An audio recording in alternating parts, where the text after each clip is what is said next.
Okay, hello. This is another stream of consciousness, kind of like a 13-year-old doing a vlog. So this will be one take because I'm incredibly lazy, it turns out. I didn't really know that about myself. I did know, I did. But I have so many musical friends that are just so driven, and they just put me to shame because I'm so lazy. I just do everything in one take. I don't prepare. I don't, no rehearsal, no, whatever it is. I don't practice it, rehearse it, anything. So anyway, thought I had a story.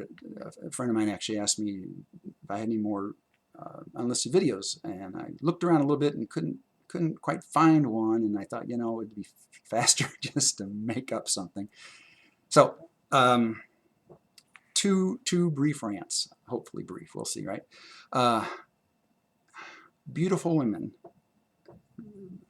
not all, but a lot of beautiful women that are really entitled is the word I want to use, that they feel entitled. And I know that whoever you are watching, I know you know what I mean. Now, again, not all beautiful women. No, no. But many. They've been beautiful their entire lives, and they're just so used to it.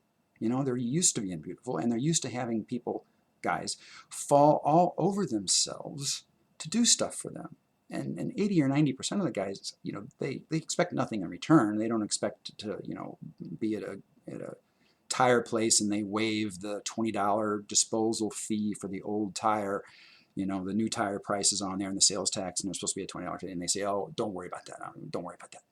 And they don't expect to get a phone number from this Victoria's Secret supermodel for that. No, it's just they're wired that way. And I say they, and I shouldn't, because I should throw myself in there too. I'll admit it too. I'm wired that way. You just do things for it. You hold the door. I don't hold the door for anybody, but you do things, and that's all fine, except somehow I find myself, around beautiful women a fair amount of time, and I probably should check into that. They may be legally blind, and I should make a note of that and check on that. There may be something wrong with them. Something, some I should check on them. But anyway, it's like, okay, they're beautiful and they're got this entitled thing going on, but I'm dating them or living with them, and so I'm like, could you just take your foot off the gas of the entitled thing just a little bit? Is asking too much. Oh my God. Because the example, my favorite example is I'm sleeping, right? It's 3:45 in the morning, let's say, and I think it was about that, and minding my own business, sleeping, and she's sleeping next to me, and I get elbowed in the side. I'm like, what? The first thing I'm thinking of is intruder. Some problem. And she's like, there's no problem. I'm like, okay, good. So I settle down, and what's up? And she says, I want some Rocky Road ice cream. And I'm like, oh, okay, good on you. I'll go downstairs and check the freezer. That's where we keep it, I bet. And she's like, no, you don't understand. We don't have any. Oh, I see. Okay, well, then I guess, sucks to be you, 'cause if we don't have any, then, this is not going to work out too well for you. And then she's like, no, you're still not following me. No, I want you, Keith, to get the keys and get your jeans on and go get in the car and drive someplace and get this damn ice cream. And and so that's my example. And now you're probably wondering, did he do it? Did he go get the ice cream? No, I didn't. I felt like it was time to have. We've been living together, I don't know, 5, 6 months, and I felt like it was time to have a little heart-to-heart talk and just say, I do a lot to make you happy, and I would do just about anything I could, and I will continue to do so. But I've got to draw the line somewhere, and I think the line is right here, right where we are right now.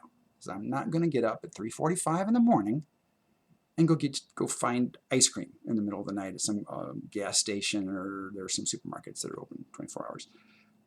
But it's like, no, look, I will, tomorrow I'm going to get up when I'm supposed to get up, when the alarm goes off, and I'll go to work, and then on the way home from work, I'll stop at a grocery store and I'll get whatever kind of ice cream you like. And it doesn't matter that I don't like that kind of ice cream. If you want it, I'll get it for you. I'll bring it home from work, and there you go. You'll have it. Okay, but not now, not at 3:45 in the morning, waking me up out of a dead sleep. So anyway,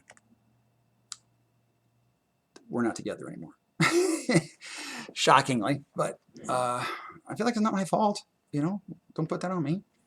But anyway, the other thing I was going to talk about is cars, my car in particular, because I just got it back from the shop, and I put some money into the audio system because it has 6 speakers.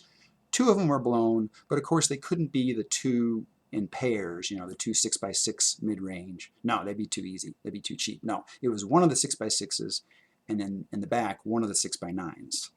Different. So now I got to buy 4 speakers. Pair of new 6x6s, pair of new 6x9s, and then the tweeters were up front. They were fine.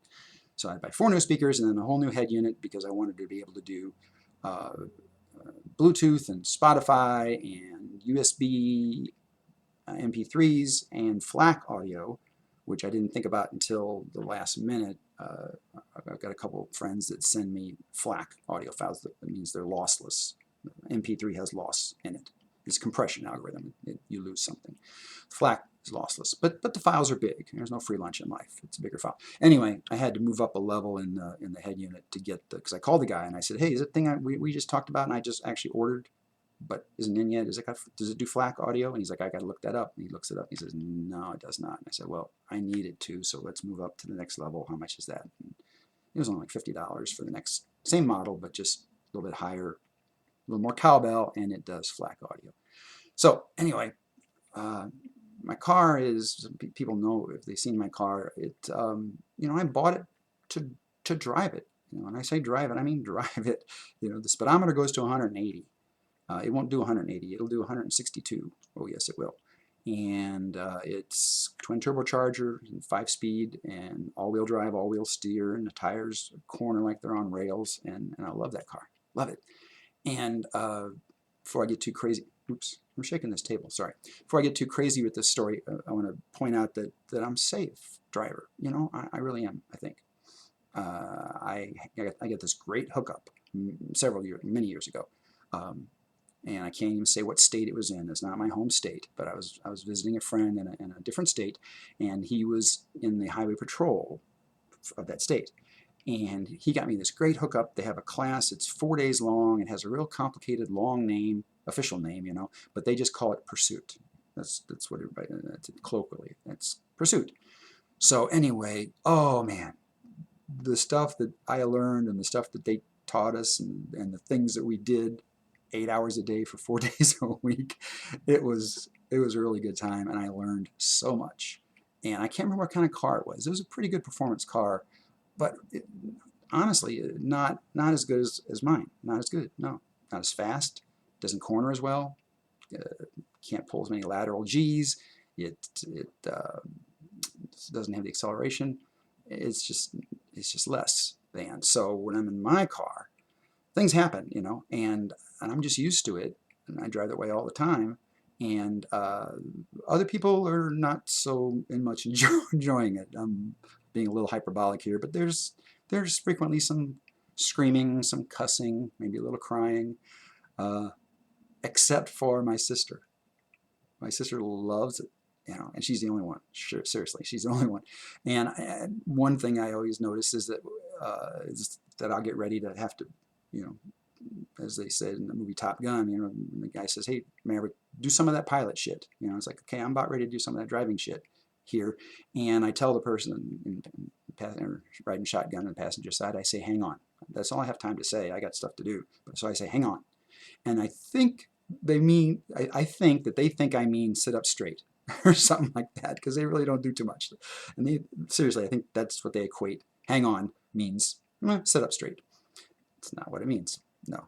My sister knows what it means. When I say to her, and I've happened many times with us, she and I say, hang on, she puts her left hand straight out in front of her, braces against the dash, and her right hand, she puts it straight over here and braces it against the glass window.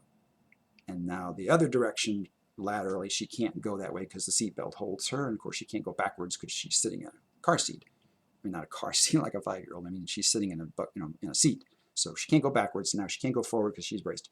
So anyway, she's braced in there, and then some stuff happens, and so it's a 5-speed, so I've got control over what gear I'm in and what RPMs I'm doing, and so I can do a nice 4-wheel fade around a corner, 45 miles an hour.